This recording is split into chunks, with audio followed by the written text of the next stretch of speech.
Les origines du marchand de sable aujourd'hui sont si lointaines que l'on parle de construction et de relations symboliques. Lorsqu'un dieu est oublié, que devient-il ?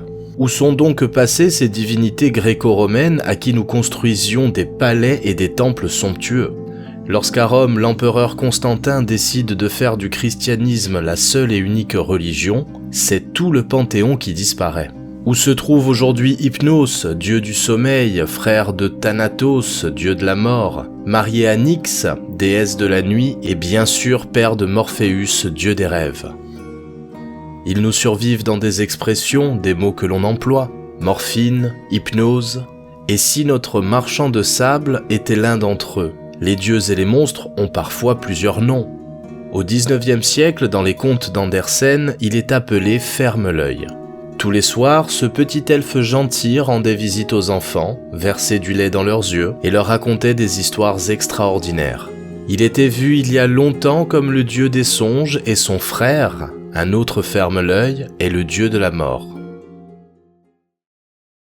Amadeus Hoffmann, un autre écrivain, a façonné lui aussi le marchand de sable. Mais ici, fini les petits elfes bienveillants. Le conte d'R. Sandman, L'homme de sable de 1816, est un livre très sombre, basé sur les souvenirs d'enfance de l'auteur. Alors qu'il venait l'heure de se coucher, sa mère lui parlait de l'homme de sable, et que lorsqu'on était un enfant, il valait mieux dormir quand il serait là.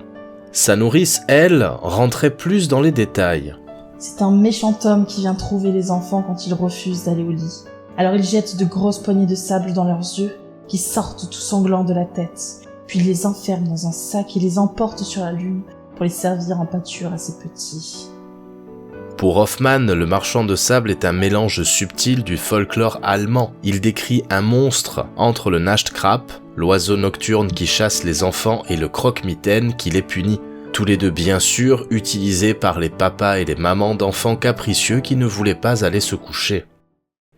Voici ici un petit court-métrage nominé aux Oscars. The Sandman de Claude Berry, datant de 1991, qui réussit de par son ambiance et sa représentation physique du marchand de sable, et à coller de très près aux représentations qu'en faisait Hoffmann.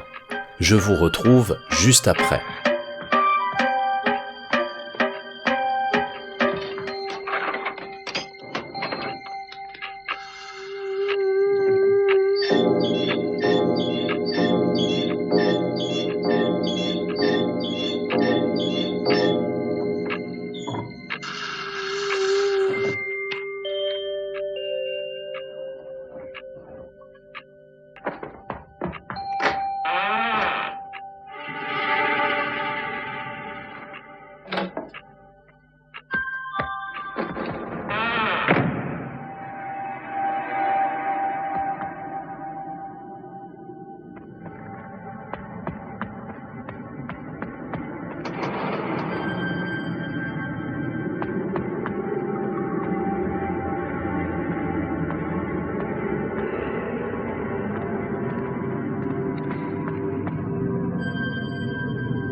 Je suis d'accord avec vous, c'est hyper malaisant et creepy.